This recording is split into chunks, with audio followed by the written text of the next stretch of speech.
This broadcast is part of the IC Robots radio network. Visit icrobots.com for this and many other nerd/nostalgia-related podcasts. You won't be sorry for long.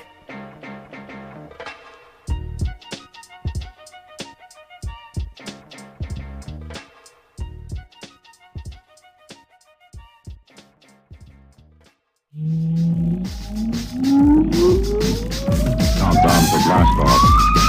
X-5, 4, 3, 2, X-1, fire. I don't wanna grow up, don't wanna grow up. I don't wanna grow up, don't wanna grow up. I don't wanna grow up. I'm a Toys R Us kid.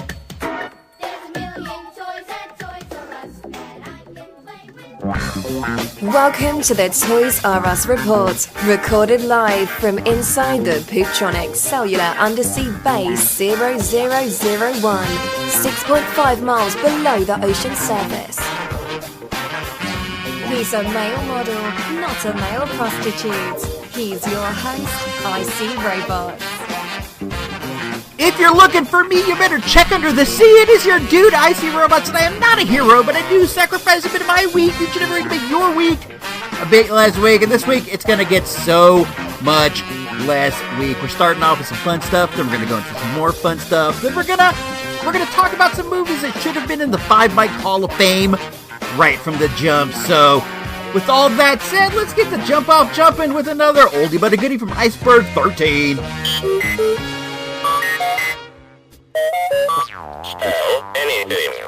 You are listening to the Toys R Us Report. I'm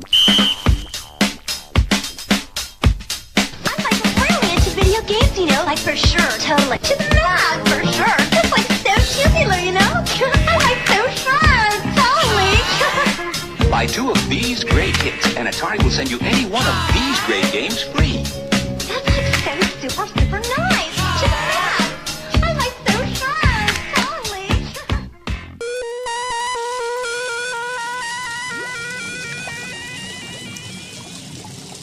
Hey, it's me. I am down here on the bottom of the sea, 6.5 miles down below. I just got out of that meeting with Dr. Jane Walsh after last week's incident with the loop-de-loops and the mini sub and the cracking of the window and all that stuff. I didn't crack that window on purpose, man. I didn't realize that the sonic cannons in the mini sub were capable of breaking like 12-inch thick hard glass. I don't know. So she yelled at me, and she yelled some more, and she said she might talk to the Commodore. I don't know. It was just a mistake. I didn't do it on purpose. You know, maybe I was fooling around, but I wasn't. I didn't do it on purpose. I'm in the room now where the window is cracked, and I'm mopping up. I'm mopping up the water that got in from the window. If you're wondering how they repair the window, what they do is they go in the mini sub, and they have 2 mini subs together, and they both hold on to it's sort of a bubble. They hold on to this bubble with one arm each of the big prehensile arms that extend out of the mini sub, and they grab a hold of it and they push it over the hole where the window was, right? So that creates like a vacuum seal, and then they go from the inside and they take the window out and they replace it. It's not really that big of a deal. I don't know why they're tripping out so much. Sure, a lot of water got in. Sure, it flooded this side of the base, but I mean, just open up a drain, man. It'll all flow out, right? That's not how it works at all. What do you mean, Iceberg? If you open the drain, all the water will just flow out of the hole.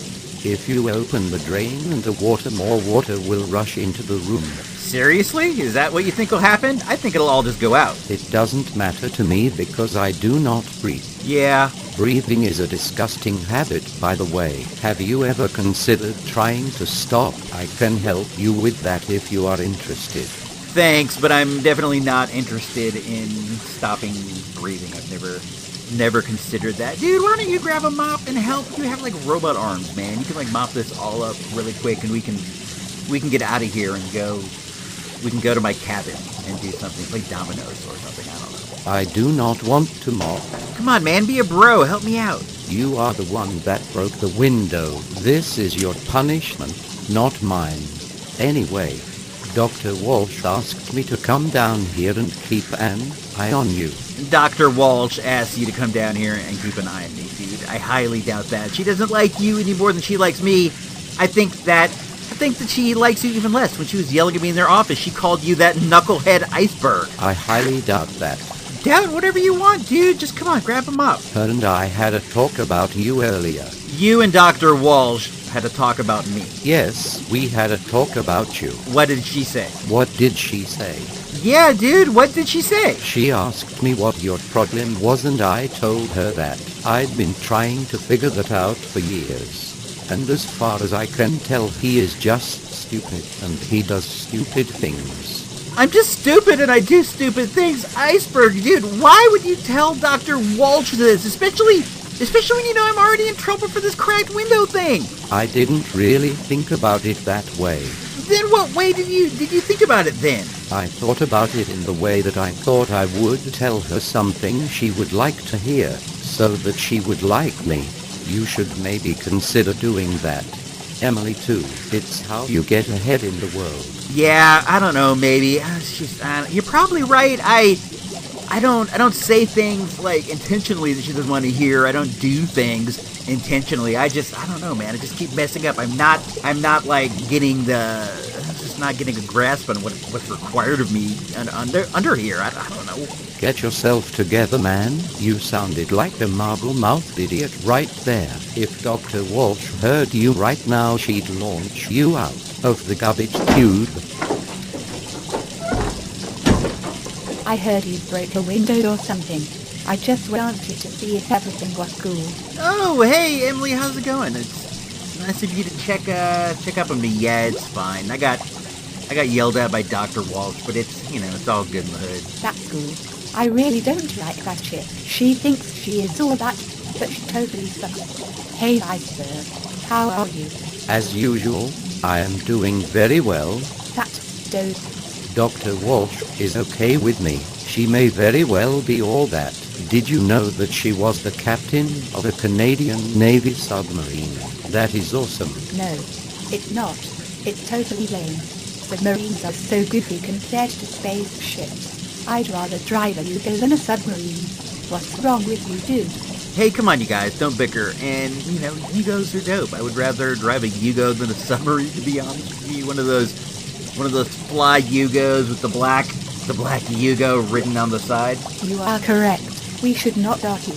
Hey, do you need help? Let me grab another mop. Iceberg, you get one too. I do not want to, but I will do so because you are asking me and because I do not want to argue either. That's the spirit. We have to stick together. We might be the only friends we have down here, and Kate too, but I don't know where she is right now.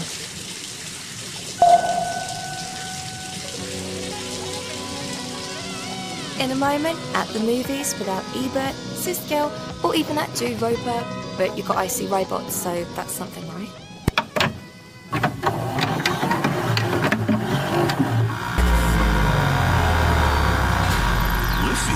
Wifey? Wi-Fi is the internet. Let's go see what it is. Yeah. It's official. Ralph is breaking the internet. Good job. We're like a charm. Critics are calling it perfectly fresh. Filled with humor, excitement, and heart.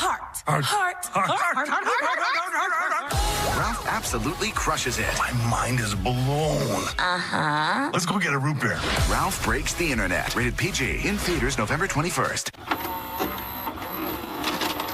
We went to see Ralph Breaks the Internet, the sequel to Wreck-It Ralph on Thanksgiving. We have a lot of family traditions based around going to the movies. Usually after Christmas dinner, we'll all go to the movies. We also go to the movies on Thanksgiving. We tend to go to the movies on people's birthdays. You get like a birthday movie. It's It's a tradition, man. We're a movie-watching family. It's just what we do, dude. So, the big movies opening up this Thanksgiving were Ralph Breaks the Internet, Creed 2, the Rocky spin-off sequel, Robin Hood, the remake of the retelling of the story of Robin Hood, starring Taron Egerton, I think is his name. There may have been others. It's a big time for movies. Families are together, and families like to do stuff where maybe necessarily they don't have to speak to each other. I loved Wreck-It Ralph, the first one. I thought it was so great. I loved how it skewered all the video game tropes, all the old arcade characters. It really spoke to me, you know? So, I think that was back in 2012. And we've been hoping as a family that there would be a sequel. And when a while back we discovered that there was going to be one, we were all really eagerly expecting this one. It was, of all the Thanksgiving movies, the highest and the mightiest. We knew this is what we would see. We actually went ahead and bought our tickets in advance, which is something I don't often do. Usually, you know, we're going to spin that roulette wheel. We show up and we get our tickets. But I thought Wreck-It Ralph around 6:30 or so, that might be a big show, and I'm glad that I did get those tickets in advance. We like to be up in the back, in the upper back corner. I was able to get the second to last row corner seat, so we were pretty pleased. And when we got there, we saw the theater was not sold out, but it was pretty jam-packed. If we would have shown up and spun the wheel, who knows what we would have got. We would have been in one of the first 3 rows, maybe. Let's talk about the tale of the film a little bit before we get too diverted. In the first Wreck-It Ralph, he went after all the video game tropes. In this one, he goes after all the internet tropes. One day at the arcade, an over-exuberant youth breaks the steering wheel on Vanellope's game. Vanellope is Wreck-It Ralph's best pal. I bet that's something Vic Sage and my dudes down at the Arcadia Retrocade, Andy Pickle, all those guys, I think that's something they probably know about. Dudes breaking things off of things. They want to replace the wheel, but it's pretty pricey on the online, on the eBay, and the boss is just like, you know, maybe we should just sell this game. And they decide together, Ralph and Vanellope, why don't we dip into the internet? Why don't we dip our toes into there, see what's up on eBay, see if we can get one of these steering wheels, have it sent in, save the day. And this is what they attempt. They pass on through the Wi-Fi router into the internet, where they try to get some fame as YouTuber stars. They try to do all kinds of stuff. They play in some adult-oriented death race game. It's a lot of fun. I had a really good time seeing this. It wasn't as good as the first Wreck-It Ralph. This was before the days of the At the Movies on the TRU-RPT. But if it did exist, I think I'd be giving Wreck-It Ralph 4, potentially even 4.5 mics. It was a dynamite film. This one was not up at that level, but it was a lot of fun. There's a scene with Disney princesses. If you have family members that are into the Disney princess scene, they stab at some of the stories that you hear over and over again on the princess tip. They really play with those. I hate to keep using the word tropes, but that's what they're doing. They poke fun at tropes. They do it with the Disney princesses. They do it with the internet. They do it with YouTube videos. They do it with the dark web. They do all kinds of fun stuff. The kid 2.0 was cracking up the whole time. She thought it was great, and she's a teen, so that says a lot. You know, teens aren't known to laugh at movies all that much, but she was cracking it up. The old wife was yucking it up. I had a great time too. This was a dynamite movie. Let's see what they say about it over on Tomatoes. Right now, as we speak, Ralph Breaks the Internet is sitting at 86% with the critics, 70% with the peeps. That means 7 out of 10 people who see it like it. It's about 114 minutes. It doesn't feel too long, but it is a bit long. There are two post-credit scenes. They don't like tie things together like a Marvel movie, but they're a lot of fun. It stars John C. Reilly as Ralph, Sarah Silverman as Penelope, Gal Gadot is introduced into this universe, Jack McBrayer is back as Felix, Jane Lynch is in it, Taraji P. Henson plays a big part. I thought this was a lot of fun. I recommend it. If you like the first one, you'll definitely like this one. It's a good one to bring the kids to. I brought a teen. You could probably do the same thing. So, on the good old-fashioned Source Magazine mic meter, with 1 being a dud and 5 being an all-time classic, I am going to go ahead and give Wreck-It Ralph 2, Ralph Breaks the Internet, a solid 3.5 mics. 3.5 mics.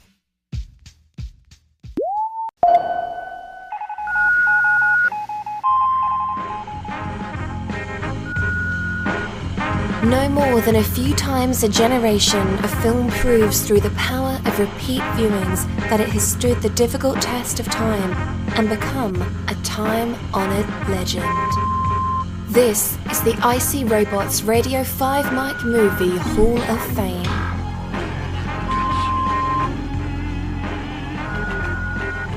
When the Baseball Hall of Fame in Cooperstown opened its doors for the first time, it had pre-inducted 20 select baseball players. At least I think it was 20. I don't know. I'm pulling this from the top of my head. When Dave Meltzer opened the Great Wrestling Observer Hall of Fame, he picked maybe 20 or so dudes who deserved automatic enshrinement. Sadly, unfortunately, when I opened the doors of the 5 Mic Movie Hall of Fame, I did not do so, and I have regretted it. So today,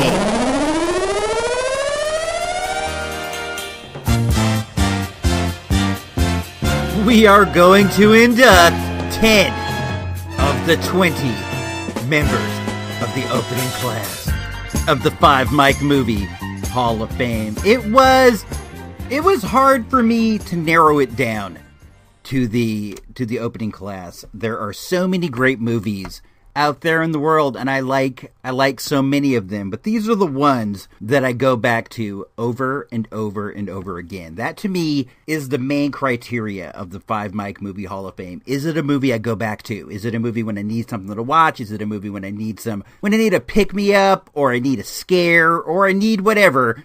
Is this a movie that I go to? The first 3 movies that we are going to talk about are a trilogy. Well, they are the trilogy. I speak, of course, of the Holy Trinity of Star Wars, The Empire Strikes Back, and Return of the Jedi. Yes, the 3 original movies in the Star Wars trilogy. These go without saying belong in the 5 Mic Movie Hall of Fame. These are maybe the most popular movies of all times. These are probably the most influential movies of all the times. These are the biggest thing that there is, and I like all 3, starting with the first one, Star Wars. I don't remember when I first saw Star Wars. I don't think that it was in the theater. If it was, I don't really have a recollection of it.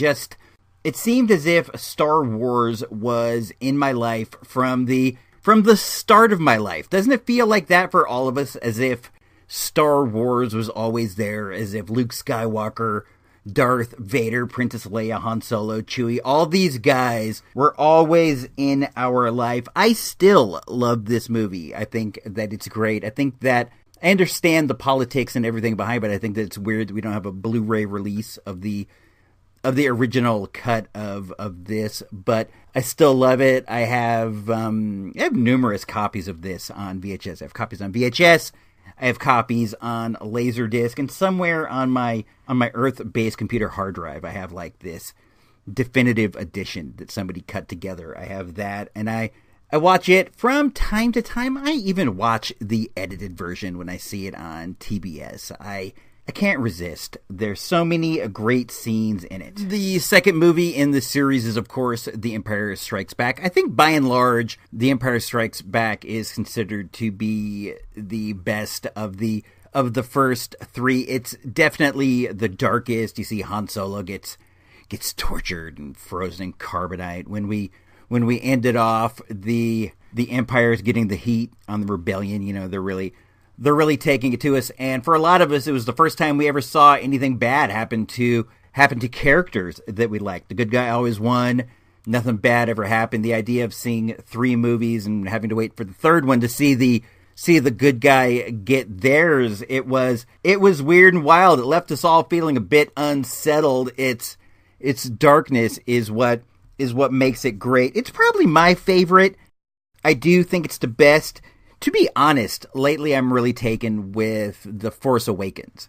That's my present favorite. I got it on Blu-ray and I pop it in all the time. I like the scenes with Rey on Jakku, but the Empire, by and large, as a film, is more than likely the best. It has that amazing Hoth battle. The Hoth battle at the beginning is maybe the best scene in all of Star Wars. It's hard to say. There's a lot of great scenes in all these Star Wars movies. You got the Hoth battle. You got the various Death Star battles. You have that amazing battle in the throne room in The Last Jedi. All the movies have amazing scenes. They are all great for what they are. The third is, of course, Jedi. Jedi is sometimes maligned, but I think that it's still an excellent movie. I do watch this one all the times. The battle on Endor was filmed in the Redwood Forest, where Iceberg and I were a couple weeks ago, ruminating on the aging process. So I've always felt kind of a kinship with this movie, because I'm not like Mr. Redwoods, but I am familiar with the terrain. And when I'm watching Endor, I do recognize that's, a very familiar terrain. It feels like a home movie to me, if you know what I'm saying. Not a home movie as in I shot it in my home, but a movie of my home region. And as for the Ewoks, I want to talk about the Ewoks for a quick sec. I think that these guys get a bad rap. Sure, they look like teddy bears, small baby teddy bears, but they can't help that. It's just what they look like. I think we got to respect them, because when the time came, they stepped up. When Han Solo and Princess Leia and them came to the Ewoks, they said, "Look, dudes, we're going to take it to the Empire and we need your help." And the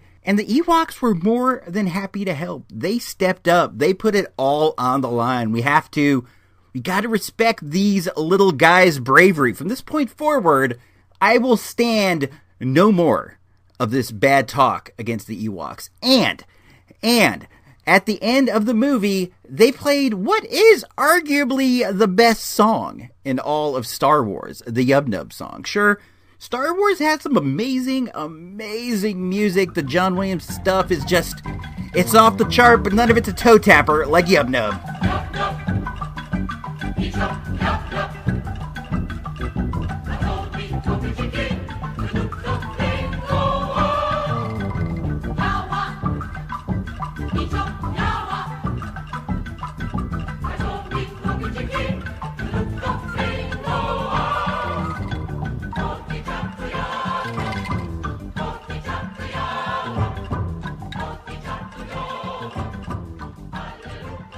I just love that jam. It's a toe tapper, dude. I feel the power. The next movie into the vaunted 5-mic movie Hall of Fame. And it is a vaunted Hall of Fame. The next movie in is my favorite John Carpenter movie. It's a movie that goes by the name of Escape from New York. Escape from New York may have been the first ever post-apocalyptic movie that I saw in my life. And it has since gone on to be one of my favoriteest genres. So this one really set it off in the bang. It's set in at the time, the not too distant future, but since has been the past of New York City, which has been turned into it's been turned into a penile colony. It is a jail where the worst of the worst go. And then one day, the president's airplane crashes down in there. So they have to send a dude who is on his way into New York as a convict, but in the past had been sort of a special forces operative, a dude named Snake Plissken, played by Kurt Russell. They got to send him in there to save the president. I don't even know why I'm telling you the story of Escape from New York. You have undoubtedly seen it 8 million times, as have I. Used to play on Cinemax, like all the times. So me and my bro was always watching Escape from New York. I love it. I still love it today. I have a poster of it hanging in my hallway. I don't got a ton of wall space for movie posters, with like loved family pictures and all these other things. So to get a space up there, it's definitely telling of how highly I consider this movie. It's great. It's dope. There is no question it is a 5-micer. The next one on the list is another one that I have a poster for. This one, though, this one's in the living room. This movie is a movie known as Flash Gordon. Flash Gordon stars Sam Jones, who takes up the mantle of Flash quite ably. I think that people of our generation, people of our ilk, think very, very highly of Flash Gordon. It had an amazing visual aesthetic that I've never seen the quality of in a movie since. The costume designs were dope. The way the characters looked were amazing. The planets were fantastic. The ships, everything about it was so stylish, and maybe the most stylish thing of all was the Queen soundtrack.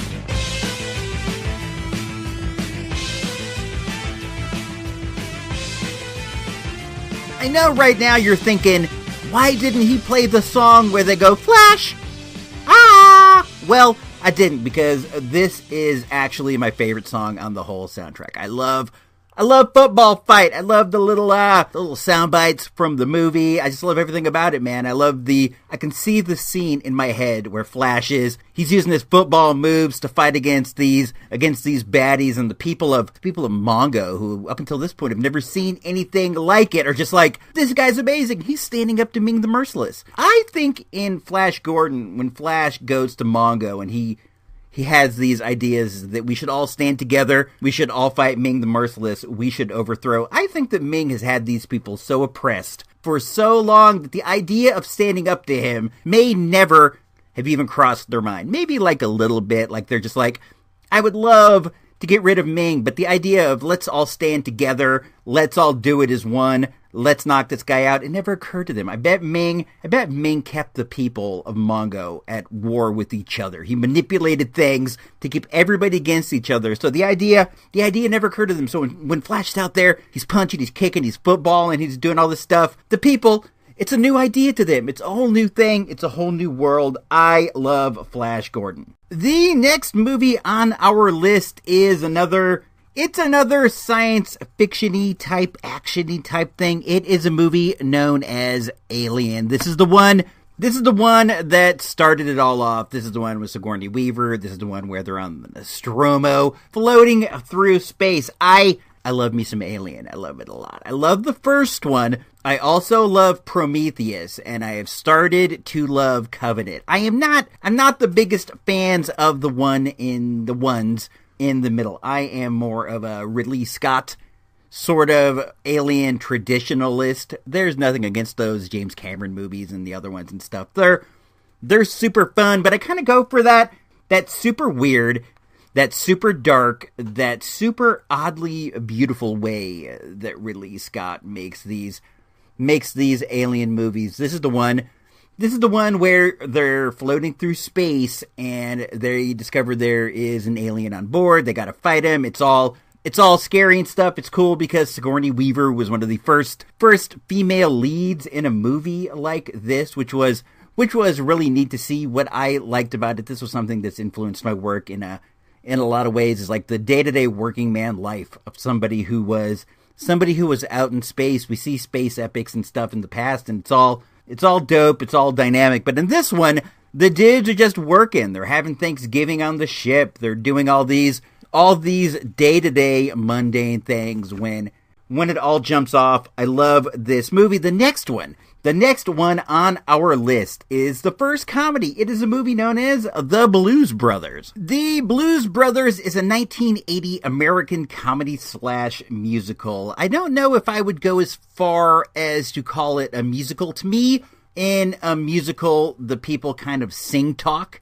They sing their lines and stuff. This is a movie with a lot of music in it. But in a musical, there are always parts where people just suddenly break into song. And that does happen constantly in the Blues Brothers. So I don't know. Maybe it's a musical. It's all open to your interpretation. What is not open is the fact that this movie it's amazingly dope. The Blues Brothers stars John Belushi and Dan Aykroyd as the titular characters.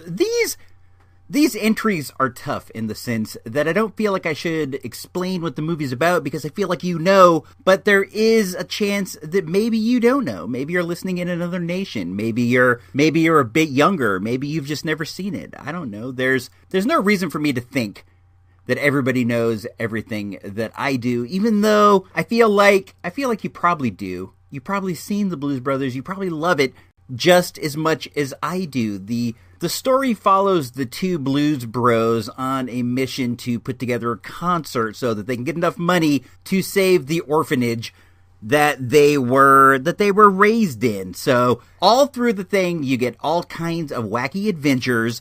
You get all kinds of great music. You get dance numbers. You get an amazing car chase at the end. You get one of, if not the best, car chase scenes of all the times. This movie has it all. When I was a young sprat, this used to play on cable all the time, and my bro and me was watching it all the time. It still plays on cable all the time. It seems like it's always on HBO and or Cinemax, so I am in this constant state of watching this part of the movie or that part. I'll sometimes tune it on, and it's the scene where they're playing at the country western bar, and I'll watch that, or I turn it on and it's the car chase scene, and I watch that for a while. Or maybe it's earlier in the movie when they are at the music exchange trying to buy instruments, and they break into a great tune with Ray Charles. It's an infinitely watchable movie. You can watch it a billion, zillion, trillion times, 1 billion, 1 trillion times. It's an amazing movie. I love it. It's one of my all-time faves. I have the soundtrack on cassette. I have the soundtrack on vinyl. I have it on CD. I have it digitally. I've been playing this soundtrack since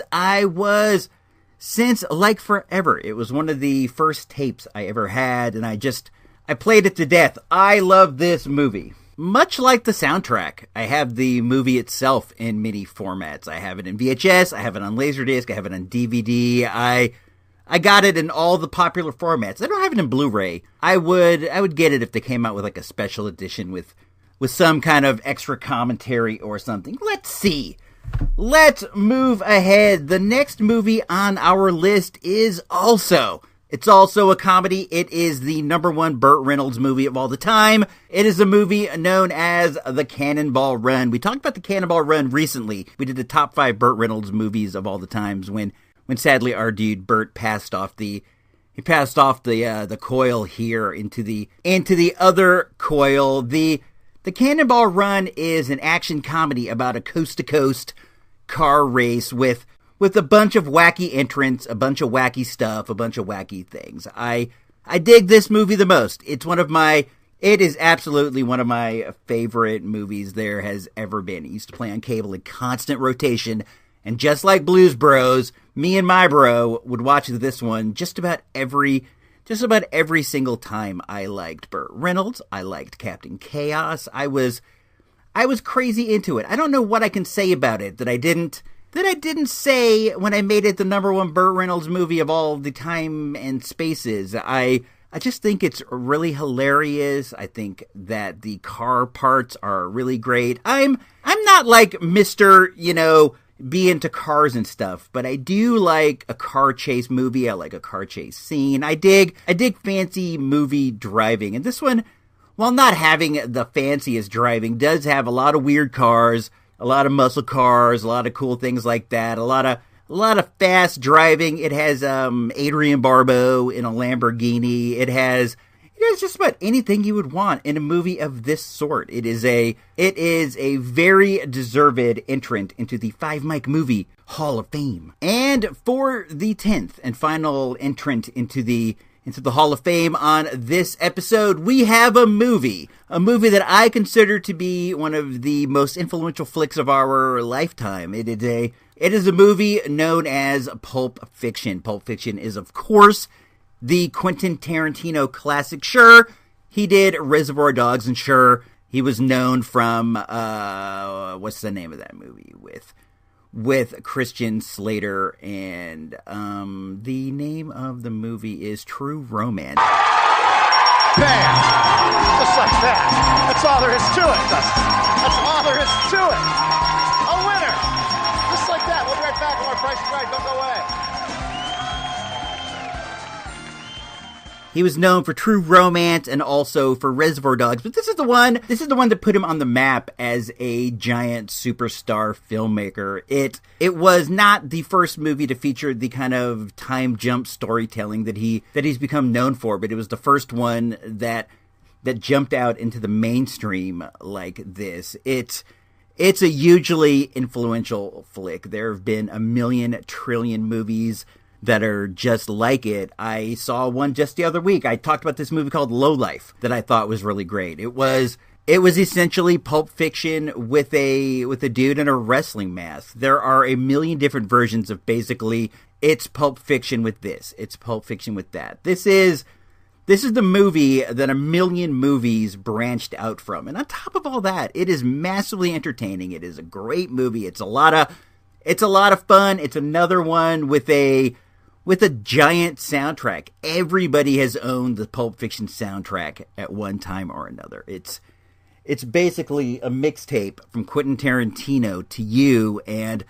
it's dynamite. The movie is dynamite. At the time that it came out, Cottingtown Cinema, the third in the UA chains, the one that Gino Vega and I worked at, the UA, there was UA 6, there was UA 5, and there was Cottingtown Cinema was basically on death's door. They were getting the worst of the movies. They were the most run down of all these, and nobody expected that Pulp Fiction was going to be a giant hit. So they sent it over to Cottingtown, but it was so big that it revitalized the whole place. It brought so much money in that they were able to stay open until the end of the UA reign.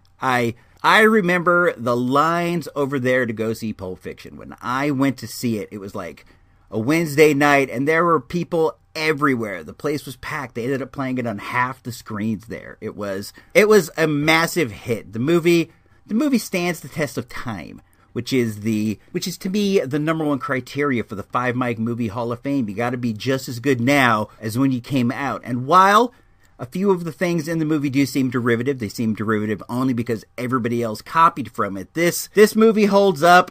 It deserves its spot. So we have 10 entrants there, and then next week we are going to have 10 more. It'll be much like this, but with different movies. I'm looking at the list here now. There's some gangster movies, there's some cop movies, there's some comedies, there's all kinds of stuff. Next week there are some interesting ones. This one had a lot of the obvious entrants, the movies that have to be there. Next week we get a bit more of a personal pick. I think you're going to have a good time. So until then, let's move into the final segment of the show. Please drop by supportthereport.com and consider becoming a show patron for as low as a measly $1 a month. It's the right thing to do.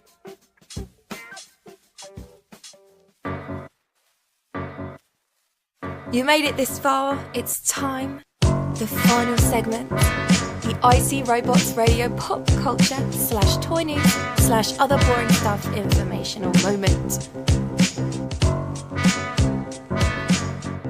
I got a bit excited there at the end of the 5 Mike Movie Hall of Fame segment, and it got away from me. I realized I want to read a list of the 10 that we put in today, just to keep it all fresh. We got Star Wars, Empire, Jedi, Escape from New York, Flash Gordon, Alien, Cannonball Run, The Blues Brothers, and Pulp Fiction. We got a lot of classics there. I just wanted to get them all out in one big burp before we moved on. We like to take like a text or a call every once in a while here on the good old TRURPT. It's a way for us to stay in touch. It's a way for us to bond a bit, a way to get to know each other a bit better. The number, if you feel like you want to shoot us a message, it's 707-532-JAMS or 707-532-5267.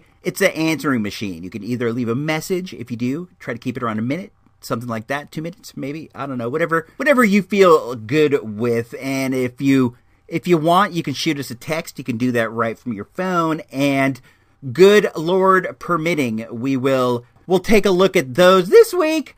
I'm gonna read 2. I got some text, I got some stuff, I got a bunch of stuff, but we got a lot of house cleaning to do. So I'll just go ahead and let's find the first one on the thing. And this one here is from Mike. I wonder if that's Stuntman Mike. No, I think he would have added the Stuntman. And this text from Mike, what's up, Mike? It says, "Hey, are you still into Pokemon Go? I haven't heard you talk about it in a while." I wonder if this is one of my friends. I have a few. Last week, I got to a monumental moment that I had yet to come to. I became best friends on Pokemon Go with Ferg from the Atari 2600 Game by Game podcast. They have this new gimmick where you can send gifts to your friends and they send you one back. And the gifts have like Pokeballs and things like that. And if you do this consistently enough, you can move up the ranks all the way to the end. You can become best friends. And Ferg and I are now best friends. It's a monumental moment in my Pokemon Go career. I'm also Pokemon Go friends with Mighty Matt D, my dude Sammy, my dude from the Wonderful Wonder blog. I'm friends with my dude from Twitter, Lamar the Revenger. We're Pokemon pals. We send gifts back and forth. I am friends with the old wife. I think the old wife is friends with Ferg too. I like it, man. I still get out there every day. I still do it. I feel like the interest, while not waning, it's going down a bit. They're going to need to come up with something interesting and different soon, some kind of a new challenge to keep me into it. I feel like I've just been rowing across the lake, just doing the road, just paddle, paddle, paddle, paddle, paddle. I need some kind of a new challenge. I still dig it though. I still think it's fun. I have a good time doing it every time I'm doing it. And plus, the exercise is still great. I don't know. I like to battle the gyms over at the park. There's 2 of them over there, and I like to turn them both yellow. My team is yellow. I like to leave my Tyranitar there. I like to leave my Vaporeon. My best, most favorite of all my Pokemons is King Neptune. King Neptune she's a Vaporeon, which is an evolution of Eevee. That is like water based. She can like squirt water at you. I like her. She's the female king. She leads my team in wins. She has more wins than anybody. She used to have the highest CP, but she's since been surpassed by a Rhydon and by a Tyranitar. But that's good, man. She doesn't have to go out there and lead the fight. She can just be in the fight now. She's gone ahead. She's earned her stripes. Everybody knows she's the best. Everybody knows she's the king. But she doesn't have to carry all the weight. Mike, I appreciate the question. I appreciate that a lot. If you guys want to text in, you can do so at 707-532-JAMS, 5267. Let's see what else we got here on the text list. I got another one here. This one is from FP. I wonder if that is Jughead's dad, or maybe it's the French police. I don't know. FP, what's up? Oh, this is funny. Are you still watching Riverdale, and have you seen any Sabrina the Teenage Witch? Just wondering. Long-time listener, first-time texter. FP, thanks. I appreciate that. Yeah, man, I'm crazy into Riverdale. We watch every episode the week that it comes out. It's completely farcical. It has no resemblance at all to any of the Archie characters that we know and love. Maybe maybe Betty has some of the traits of Betty from the Archie's Pals and Gals and stuff, but none of the other characters really. It's just some silly, over-the-top, ludicrous show, but it has a real pretty cast, it has a real pretty backdrop. Everything about it it's all fun, it's all silly. I have not watched any Sabrina the Teenage Witch. I've been warned off from a few people. They've told me it's pretty gory, it's pretty gross, it's pretty extreme. I do like that kind of stuff. I do go for the grody stuff, but in its time and place. You know, this is like a Berlanti-verse show, and like Arrow, I don't go for the violence in this environment all that much, so I don't know if I would be into it. Plus, I don't really dig magic very much, like magical stories or magical beings. There are exceptions. I like D&D.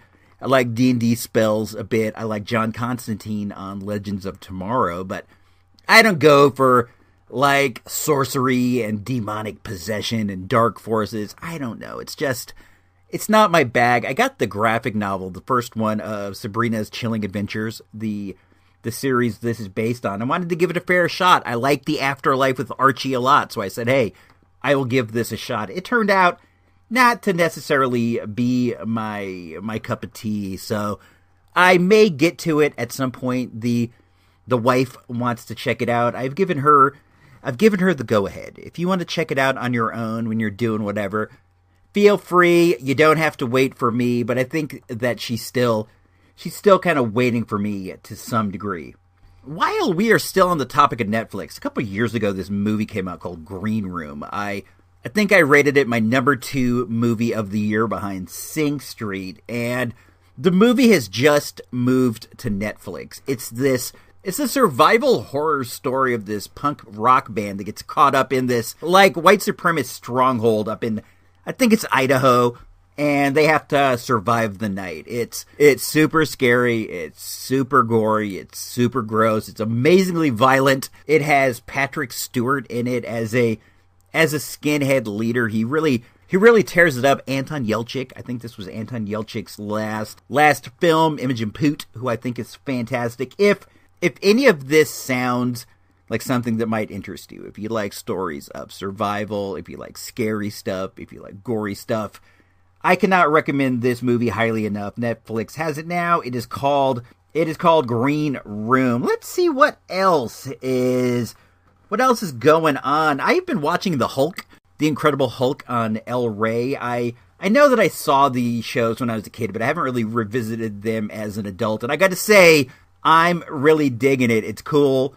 It's not as much hokey as it is kind of, what words could I use to explain this style of filmmaking at the time? It's very, while not wholesome, you got this character, David Bruce Banner, who is a somewhat wholesome guy. He's a nice, straightforward, honest guy who has to face all these super over-the-top heels and all these super over-the-top bad guys. I dig it. He's always trying to stay chill, but they push him, and he becomes the Hulk. On this one I just watched, he was acting as a roadie for a touring rock act when this guy slipped LSD into his orange juice.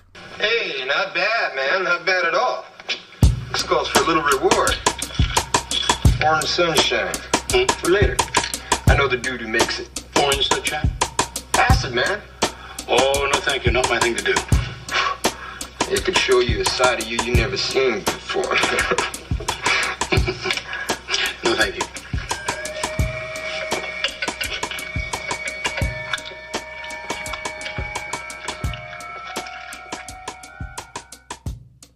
So, at first, David Bruce, he rejects the orange sunshine. So the dude, he puts it in the orange juice. You see him slamming the orange juice throughout the whole episode. He starts off as like, he needs help, he needs a job, they give him a job. Next thing you know, they're feeding him, they have catering for the band, and David Bruce is just going through this OJ like crazy, so they know where to put the acid if they want to get him. Of course, the guy who's who's talking to him. He's not as friendly as he seems. He wants to get David Bruce out of there because he has his hooks into the lead singer, and he sees how David Bruce is like, he's getting in the way, man. So he slips it in there, and the Hulk goes all bug nutty. He's like tripping on acid, he's smashing stuff, he runs through a door, and the weirdest thing is that the people who witness the Hulk running wild through the recording studio, they say,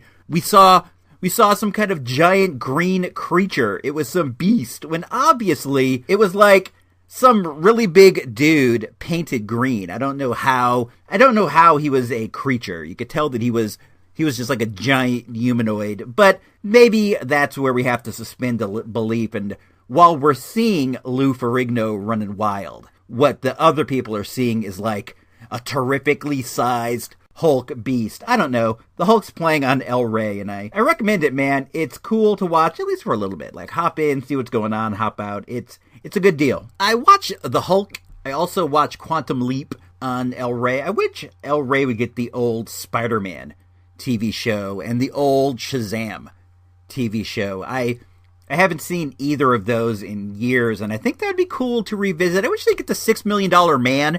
I think that would be one that I would check in for. These shows are probably airing on those retro over-the-air TV networks like Cozy. We don't get anything like that down on the Earth base. We live in a valley, man. The TV beams and the radio beams go right over us. I may have talked about this elsewhere, but we get hardly any radio in my house. We get very, very little over-the-air TV, which is sad because over-the-air is something that really interests me. Let's see what else. I went to Joe Video a couple times last week. I bought a couple of Blu-rays. I got Solo. I picked up Solo for $9.99. That was one that I wanted to get there. And I also picked up Annihilation, which is this wacky sci-fi movie with Natalie Portman. It came out earlier this year, and I liked it. I thought it was cool.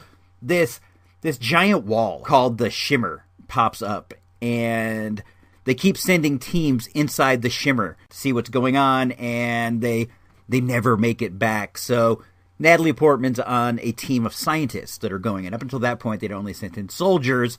Now they're sending in scientists, and all kinds of wackiness ensued. I liked it the first time around. It was a bit confusing for me, so I wanted to get it on Blu-ray so I could check it out again. I was hoping that they would have like a director commentary, so then it has this like mysterious ending, and I would like it if the director was there to explain it to me, but they don't. Still, though, I got that. They're 2 for $16. If you live in the Santa Rosa area, please go check out Joe Video. It's one of my favorite spots. I feel like this loving embrace of films when I go in there. There's nothing like a video store. I swear to you, if you have a video store near you, go there. Buy a Blu-ray, buy a DVD, buy some Twizzlers, buy anything. Go take some pictures for your Instagram and buy a pack of Twizzlers and a 2-liter of Coke. Buy anything, man. Just be supportive of small things. Be supportive of local business. While we're on the topic of small things, while we're on the topic of local business, my local comic store, Comics for the Win, will be shuttering. They are going to be shut down on the 30th of November. By the time you hear this, they will already have been gone. I've been getting my subscriptions there for, years now, 5-6 years. It's not a lifetime thing, but it's been a very strong, a very nice relationship between me and the store, and I'm really sad to see it go. The owner, Chris from Comics for the Win, said they've been running at a loss for a while, and it was finally time. It's sad. It's a hard racket, man, selling funny books. Hard racket selling floppy comics, man, and I give it up to him for holding on as long as he has. He's built a really nice community over there at the store. They have all kinds of book clubs. They have all kinds of neat things, and I feel like this is a real loss for the community. When I was first given news, I was actually angry. I was angered by the idea that I'd be losing my store, and it took a while for it to sink in. I guess these are all the various levels of grief that you must pass through before you're able to accept. I have accepted. I switched all my subscriptions to an online to an online thing. There is another store here in SR, but they're not pals of your guys' ISR. If you've heard the This Boring Life about comic stores, you know that story, but it's been kind of a difficult relationship with Outer Planes over the years. So I decided to take my business online. I don't know, instead of going down to the store and chatting with Chris and going down to the store and chatting with Tatiana or Melissa or whatever, I'll now be getting a cold cardboard package with my comics inside of it. I'm sad. I'll still be getting them. That's the good thing, but I'm really sad that I'll be missing the good conversations and the good times over at Comics for the Win. So it's with the heavy heart I have to say these words. Comics for the Win, they reminisce over you.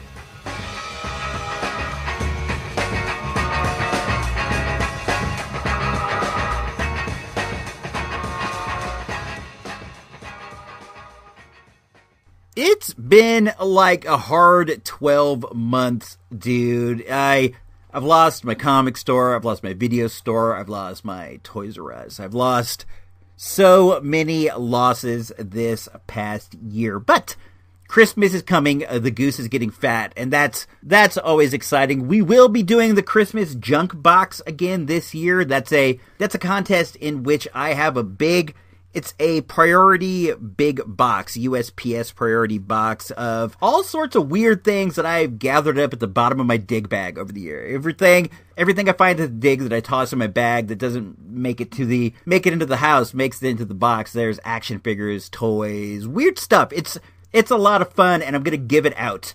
The way to earn your way in is to purchase a gift for Toys for Tots or some similar program.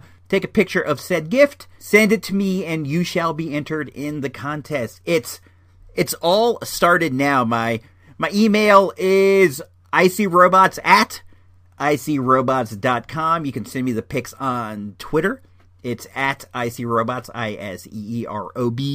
ISEEROBOTS. I implore you guys, let's see how many gifts we can get to kids, man. We all like toys, we all like fun stuff, but toys are for the children's, and let's take some of our toy budgets and point it that way. You get a chance to get the Christmas junk box, man. You will definitely enjoy that. Let's see. We are getting ready to drop the patron-only show, episode number 4. That's 4 big ones. That one's over on Patreon at supportthereport.com. You can get down for as little as $1 a month. $1 a month donation gets you access to all the previous POSs, all the IC Robots Radio mixtape shows, all the episodes of Real Wisdom. There is a lot of content over there. But the main thing is the POS, the patron-only show. It's a show I've been having a lot of fun putting together. It's different.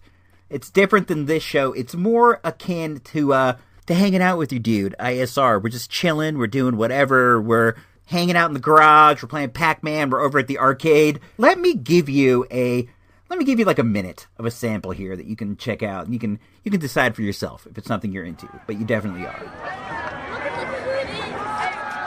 Hey, it's me, it's your dude. I'm at a high school football game right now. The kid and some of her cronies play in the pep band that goes during the football, so we've come down to show support. It's kind of fun. I have a sweatshirt of the school, and I got a hot chocolate and some popcorn in a soda cup from the snack shack, and I don't know, I'm good to go. I think it's pretty fun out here.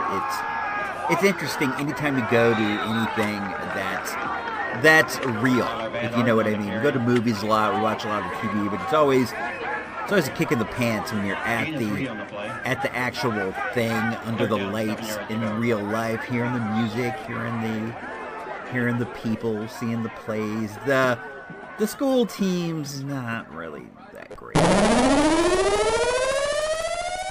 The show is usually a lot more exciting than that. That was just like a random slice. I spent some time over at the McDonald's I go to Scandia. There's a lot of like little mixes and stuff I've recorded off TV.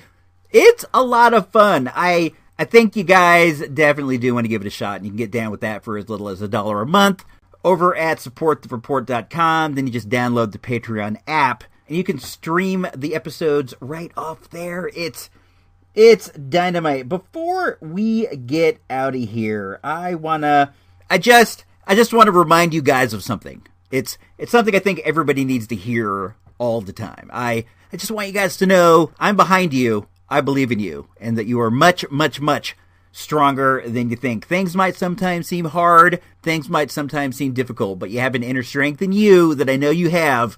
You are much stronger than you think. So, this is me, I See Robots. I'm signing off for Iceberg, for Emily, for Dr. Jane Walsh, for Ensign Kate, for everybody out there in the entire universe. This has been the Toys R Us Report number 176, and the one about the 5 Mike Movie Hall of Fame. So until next week, if you don't know, now you know.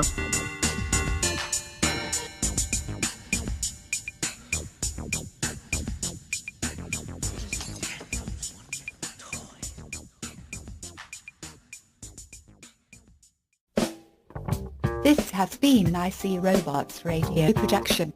IC Robots Radio is a listener-supported endeavor. If you like what we do and we make your day a little easier, please consider tossing a few bucks our way to help keep the life support running. All money collected goes to help us prepare for future space pirate attacks. Go on over to supportthereport.com for all the details. Thanks and have a great week. Everybody love everybody!